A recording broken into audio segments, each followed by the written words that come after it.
Hey, hello everyone, and welcome to today's discussion on Google Docs. What we are going to do today is to do a comprehensive overview of the features in Google Documents. And if you have any questions along the way, please feel free to type them in the chat box. My name is Amy Jennings. I'm a member of the Seminole County Council PTA Executive Board. And I use Google Documents a lot, of course, for typical secretary things like minutes and reviewing the minutes. As a local unit president, I also use them fairly extensively with my board to quickly share ideas and help us literally be on the same page. So with that, we are going to get started. Sharing my screen.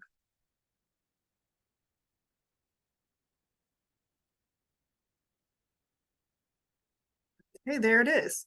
So literally, I have decided that to demonstrate these features in Google Docs, I am literally going to use our agenda for today.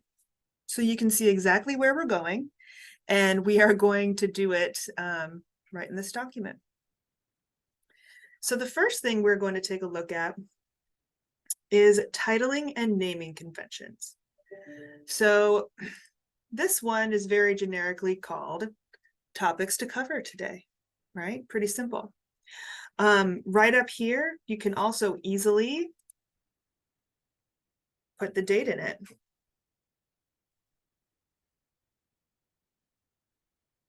Wait, it's 2023 now, isn't it? Jeez, getting away from me.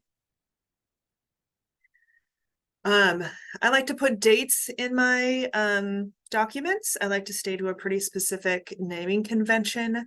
It makes it very easy for me to sort them and to pull up the right document. Something I'm also going to point out is well, actually, let me back up. Let me back up a minute. Let's pretend that I'm going to make a fresh one, just so we can be clear how I got here. So here in Google, we have what I call the waffle. Okay, inside the waffle are all our widgets. Google Docs is the blue one right here. And the way you create it is to simply click it. Now, it's so thoughtful. It gives you an array of potential blanket templates to use. It also pops up recent documents that you may have created in Word. Makes it easy to access. But what we are doing for today's purpose is blank document, and it's the one I tend to use most often. All right, back to our topics to cover. So you might think to yourself, this is great. Well, where does this document live? This document, you need to decide where it lives in your Google Drive. So this triangle icon is synonymous with your drive. And this is based on your Google Chrome account that you use to log in. Many of us have our PTSA accounts, and many of us utilize Gmail personally. So when it says My Drive, that is going to be the drive associated with the account you are logged in under. We also have shared drives. These, if you have a Google account, that is more of an enterprise account where you have you all share the same prefix, and you may have a president, secretary, treasurer version. You have a organizational shared drive.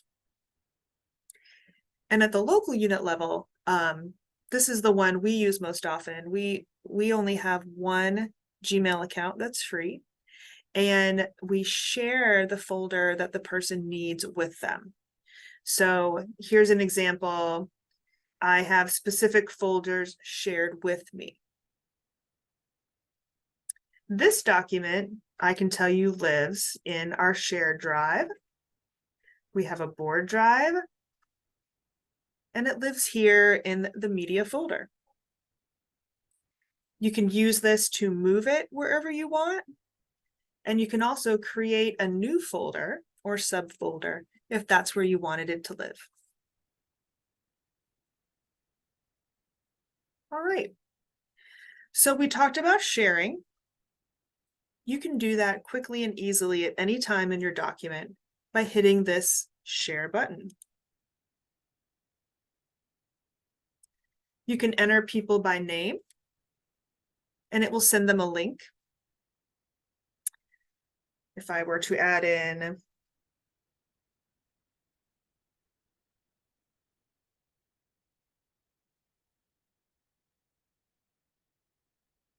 okay. When you notify them, you can tell them a little message. Here is the project plan.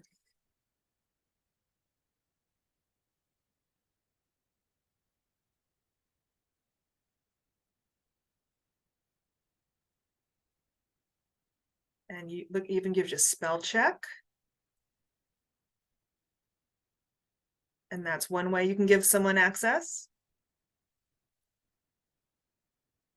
It's telling me that they are outside of my PTA group. I'm going to say that's okay in this instance. Another way to share is that you can copy the link and send the link to the individuals. You can even determine what level access someone has. It could be view only. Maybe you don't want them to be able to type on your document. You can just simply share it with them. And somewhere in the middle is that they cannot edit it, but they could put a comment in there for you to take a look at and consider whether you would make the edit or not. And you can also add a date that their access might expire.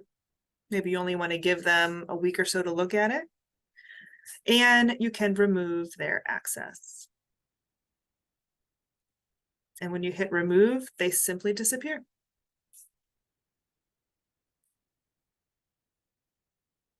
Oh, and it even reminded me I was going to click away from it without saving my changes. So I'm going to hit cancel and save. If you are sharing it with others and you are allowing them to make edits, there's a feature up here called the little clock. I call it little clock. It's your version history. It'll tell you by date when edits were made. And it will also point out what those edits were. So the document was created on the 24th at 3:53. A couple edits were made. The most recent one was some of these instructions for me that I read to you, partly when I started, and I'll do the rest when I finish.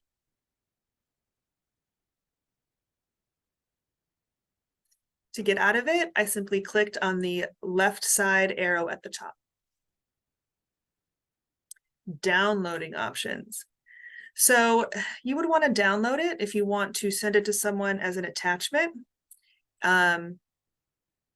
I use this option a lot in my local unit because I find the more I share a document with somebody, I have to remember to unshare it with them, especially if I gave it to an individual outside of my group. So the other option is under File, Download. Okay, and then you have a number of options. You can download it as a Word document, which is its twin, right? It's identical twin. There are other types of documents that I do not use, open document, rich text. The one I use most often is a PDF document because that downloads something that's not editable that I can quickly share. And that's the way I send out agendas to my general membership normally. When you download it, every computer is a little different, but you click the kind that you want. And in my browser, it appears down here at the bottom of my tab for easy access. Oh, working offline. I very rarely do that one because I think it skirts around the purpose of it. Let me see if I can find it. Yep, here you go. So this is where you would turn it offline. When your cloud is active, it's going straight to your drive. When you click the cloud to make it inactive, it would not automatically update. And so everyone would not automatically see changes to your document. This one was created by my partner in the media account. So she is the one who is authorized to turn it either on or off as far as working offline. Okay, viewing options. This is where you can decide all the elements you see within your screen. I like to see it all. It's very rare that I'll turn something off, but if you need more real estate, you might need to do that. So up here in view is where you can turn those things on and off. So the first thing we'll look at is the ruler. You can see the ruler at the top and on the side. When you go to view, I can take away that ruler.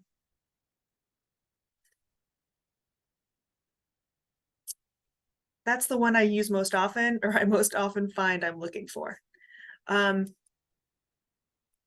you have a large document, this is a fun option that just shows you an outline view of what you're working on. So I have 3 pages in my document: the instructions that you saw a minute ago, the outline for the session we're doing today, and an outline on a 3rd page for another session that was done earlier this week. But the outline would allow you to easily skip to another page. So this is very helpful if you're making a handbook or other type of document. It can really help you skip between the pages quickly. And it's one of the superior features to doing something in Word, the program, I think. And to remove that, you can either hide it here, or you could have come back up here and remove the option altogether. Show print layout. Let's uncheck this one. Okay. I think it just took away viewing the headers. I'll show you how I know that. Here's what it looks like right now. It's butted right up against the content on page 1. I think that could be a little misleading. I like to know how much white space I have left. So again, I like to see my page as it would be. Let me zoom out a little bit here, just for the purpose of showing you all. So here's the difference between the print layout versus just the amount of space you're taking up on the page. I need to get my ruler back because I like rulers. Let's see, what other things? The equation toolbar. I don't use that one myself, but that looks fun.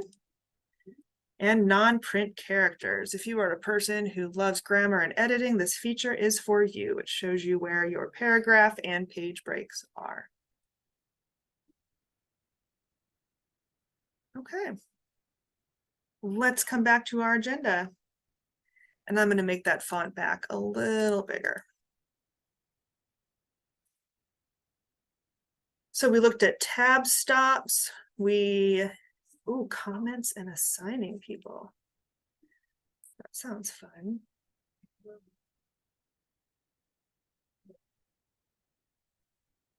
It's been a while since I assigned someone. We might have to come back to that one. Let's move on and we will come back to that. If anyone is an experienced Google Docs user and wants to put in the chat their experience with that feature, I'd love it.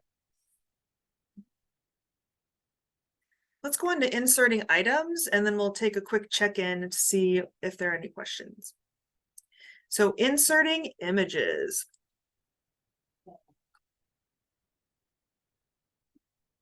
So right up here, we have insert. And you have several options here. You can upload from your computer. You can search from the web, pull it from your drive, or even your Google Photos. And you can even take one straight here from our call today. I wouldn't normally do that one personally. Normally when I do things, I'm looking for a logo.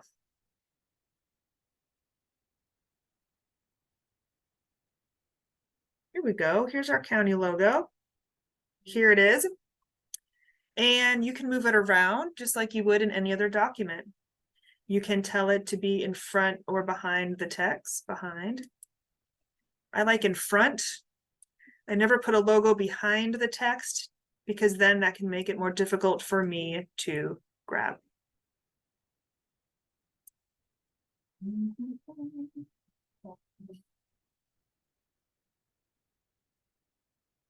There it is. So Google Docs functions very similarly to any other Word document. You can change where it's located, in the center, to the left, depending on what you want for your look.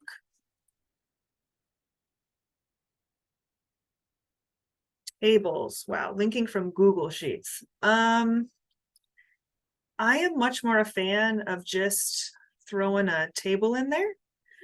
Let me see if I can link my Google Sheet today. Insert.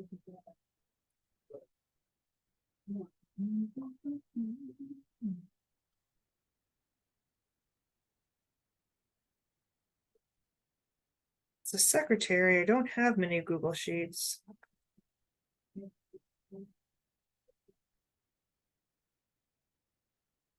Okay, well, nothing's coming up for me. Oh, here we go.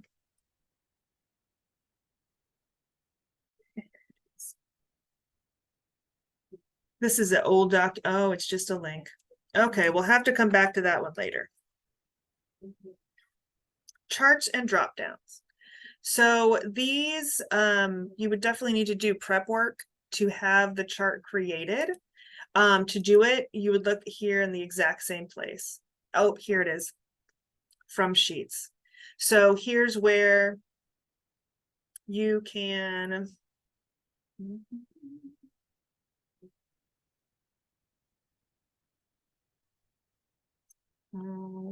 okay, here we go. That spreadsheet has no charts. Well, darn it.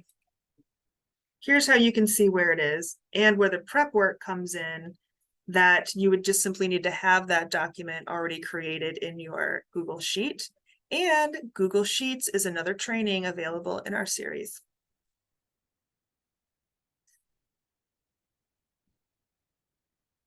Okay, back to features of this document. Okay, headers and footers. These are things that are on the top of every page for a header and the bottom of every page for a footer. And you can see we have some options. A lot of people like to use page numbers. You can put them in the header or the footer. And you can decide whether or not you want the number on the first page. An example of not wanting that number would be if you have a cover page. You could even decide what you wanted to start your numbering at. So let's say you were working at that handbook. Instead of having one document with all 100 pages in it, you could have 4 documents. And you could decide that document 1 might have pages 1 through 20 in it. So document 2 could start at page 21. I will put a number in here. There it is. Let's see what other option we had here. Footer format. This again, you could document or change the height of your header or footer. And here's more options. Again, we see different first page, and you could have a different odd versus even. A reason you might do that is if you're having a booklet format, you know, you might want your page numbers on the outside. So in order to make that happen, you would need to have one layout for your odd page and another layout on your even page, so your page numbers printed where you wanted them to. All right. And within your footer, you can give it other options. Let's say we were going to call this the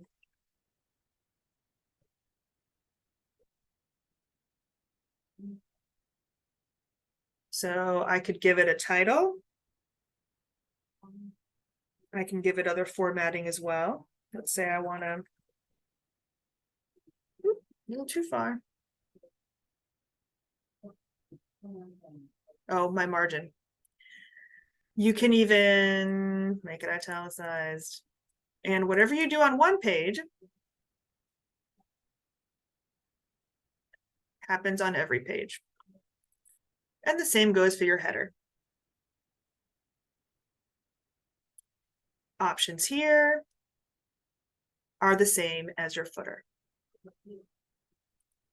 All right, what else do we have here? Page breaks. All right. Let's say I do not like that. Yes. I do not like that my list breaks up halfway through. So right here, I want to insert. Oh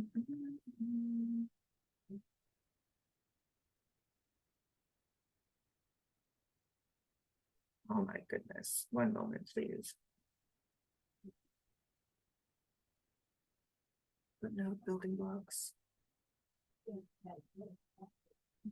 These are all alternate ways to get to things that we have already looked at while I'm here. One way to get to your header and alternate options to guide you through your page numbers. And break is right under it. Look at that. So page break, which is what I want to do, goes ahead and moves my list to the next page to keep it all together. The other options that we had here is section breaks. So you again would use those if you are doing your handbooks or other types of larger documents. And then those, remember earlier we looked at your outline view. That is where that comes in. So for example, maybe I have a short section and there are two sections on the same page. Your sections would appear here in your outline. Hyperlinks, we already kind of took a little quick look at that. But to do those, there's a couple different ways. I have highlighted it and right-clicked. That's how I like to do it. You can link it to another Google document that perhaps these same people have shared with them. Or you can do it to a website URL. Another way to hyperlink should be highlight it and go to insert and link. I like shortcuts. Okay. All right, table of contents.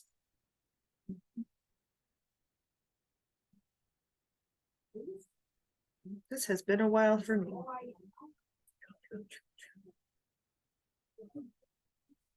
All right, we're going to have to come back to that one. I'm a little more comfortable in the program of Word, but it'll come to me. All right, now this is my favorite section, the formatting section. So here's where we get to talk a little bit about branding. Whatever unit that you're from, you most likely have a logo, of course, and that logo has dominant colors that you use. So this program makes it very easy to utilize those colors. So to change your text color, you come up to your options bar, and you could choose one of these colors. However, you can also enter your own specific color. So every color has a couple different ways it is referred to based on actually the history of the printing industry. So I'm sure this is TMI, but printing companies use RGB, which are shades of red, green, and blue, or CMYK, which is cyan. I can't remember all the letters, but RGB is definitely the preferred. And so here in our county, we have a lovely shade of blue and a lovely shade of green that we have been using. And the numbers are 9, 164, 2, 30. There it is. I'm going to make it a little bigger so you can see it. Isn't that a lovely shade of blue? So you might ask yourself, Amy, how do I know what the numbers are for my colors? Well, see this little dropper here?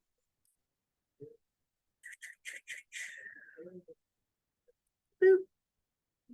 See what I did? I want to do it again. Take my dropper, you put it over the color, okay? And you click it, boop, and it turns it that color. Let me see if I can do it again. Let me do it for our beautiful green here. See if I can do it.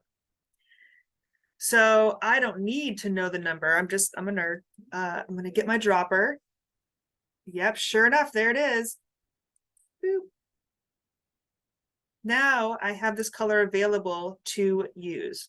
So let's say that I want to make the title my green color. There it is. You don't even have to know the numbers anymore. God, I love formatting. All right, the other thing about formatting, I'm just going to share, when you're doing your stuff for your units this year, I want you to pick maximum 2 fonts that you are going to use, okay? Communicate it to your board, and it is going to make a nice clean look. This one we've chosen is Arial. It's called sans serif, and I'll show you the difference. If you were to choose Courier, those have serifs, and the difference is, okay, number one, I wouldn't use Courier, but do you see how the A has those little like flat lines, boop, boop, where the A connects? Those are called serifs. The other font that has serifs is Times. And we are so used to it in Times because that's the font that most books use. And there's also sans serif. I know that, you know, there are a lot of fun fonts out there. People want to use them. I would strongly advise to save those for headings only and not for paragraph text. All right, let me zoom back out.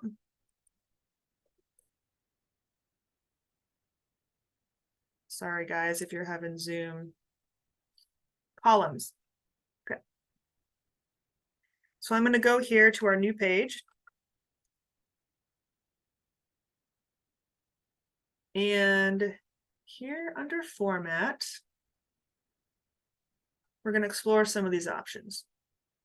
The first we are looking at is columns. I'm going to recommend that you always choose more options. Currently, right now, I have 1 column.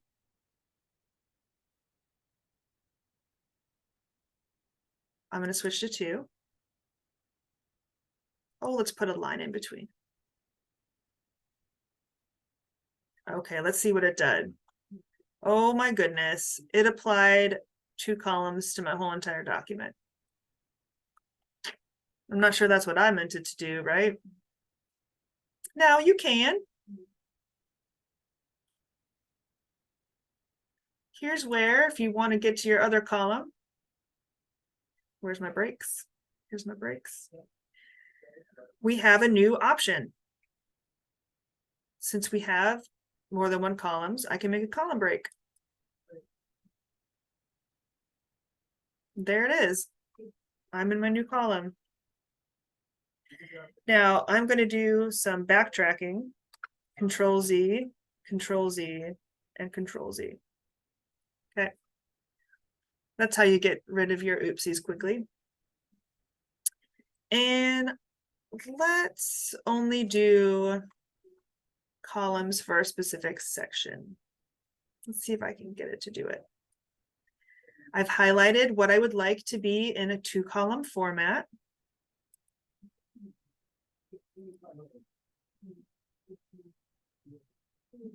No, it doesn't want me to do it that way. Let's insert a section break. As you can see, one thing I like about this is that there are many ways to get to their same option. Oh, and there's table of contents. Fantastic. So we'll come back to that in a minute.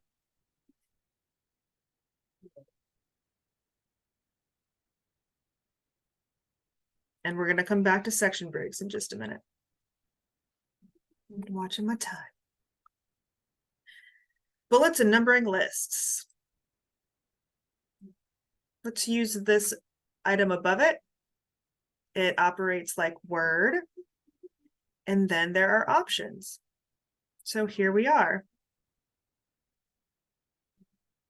Ooh. Let's check out this first one, checklists. Oh, how fun is this? So if you share this document with your team, it gives you this bullet, right? But when someone does it, oh my gosh, they can check it off. How fun is that? Oh, my board's in trouble. I'm going to use this with them. All right, let's look at the other ones. Regular Word program cannot do that. Okay, now we have these a more typical formats. This is the one we started with. And these have different levels of bullets. So this is mostly a stylistic thing. I can definitely say the closed circle, level 1, open circle, level 2, and square is your typical. But there are certainly other options here. This also has boxes, although you wouldn't be able to check off those boxes. And of course, your numbering and your outline. See, I'm getting ahead of myself, clicking everything. So outlines, you know, they're your traditional 1, subset A, subset B. You also have a numeral option. I love these when you're working in handbooks because then they align nicely with your sections and make great reference. Mm-hmm.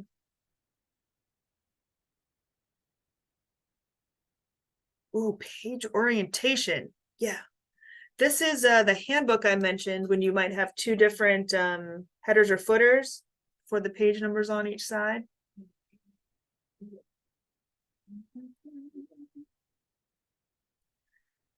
So this is here under format. Aha, this is what I was looking for earlier too. Here it is. So I could say, I can select,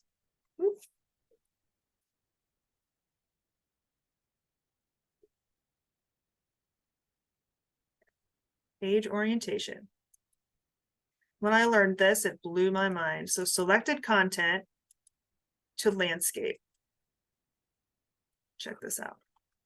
So I can have page 1 and 2 that are portrait. Page 3 can be landscape.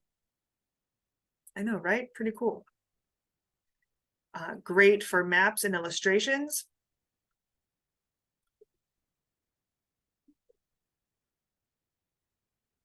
And what else is on our list? Okay, that's it for the formatting list. And tools. Google Documents have the same tools available as Word that include spelling and grammar. We've already seen that one. You saw it as I went along, highlighting words for me to correct. Your word count. Ooh, suggested edits. Well, it doesn't have any suggested edits for me because this is an outline. If we were writing policies and procedures, it in the past has given me options for how to reword things to make them more succinct. Compare documents. I don't know if you guys have ever run into this, but sometimes I have a problem with version control. Pre-Google Docs, when we were sharing Word documents back and forth, compare documents is a wonderful feature that will put them side by side for you to compare. Dictionary. Let me see if there's any she specifically wanted me to. Ooh, yeah. Translation. Let's look at that. Okay. So this is great. Check this out. So let's say you have a diverse population, which most of us do. Unfortunately, when I was in high school, I took French. Not too useful here in Florida, but that's okay. Here, it will translate your document.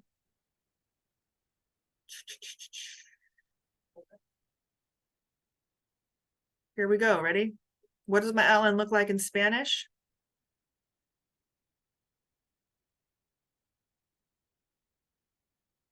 Oh my goodness. Okay, now full disclaimer, okay? Have a Spanish speaker look over this document before you publicize it, okay? There are many nuances depending on the dialects in the area that you may be in or the types of Spanish spoken. But wow, game changer to get kind of that base copy, right? All right, format. Let me go back to tools. Voice typing. All right, let me put my cursor somewhere. Watch how fun this is.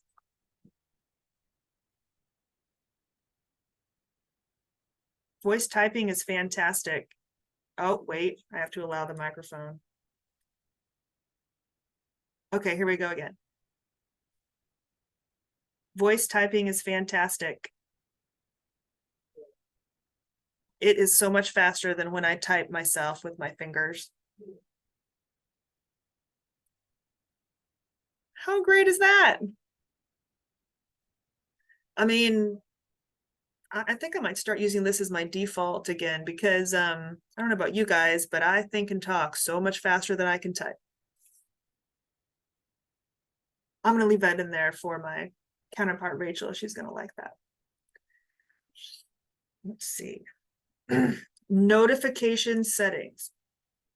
Okay. Now, personally, I get enough notifications in my life, so I do not turn these on. And you have a lot of options here.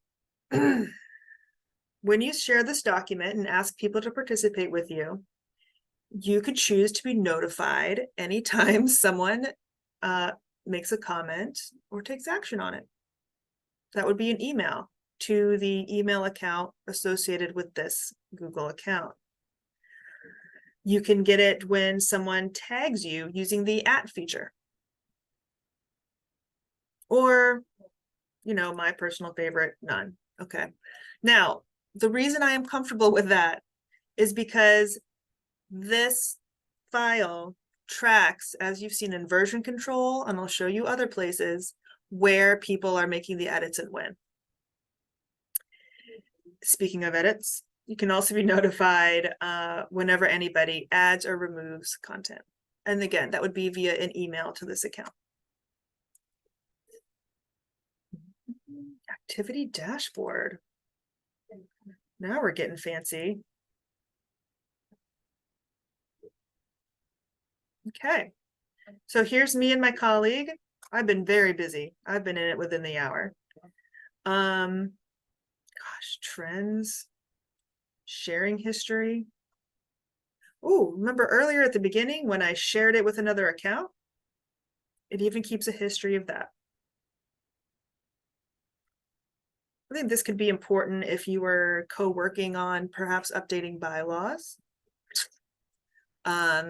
You can have a nice record of who made what edits when.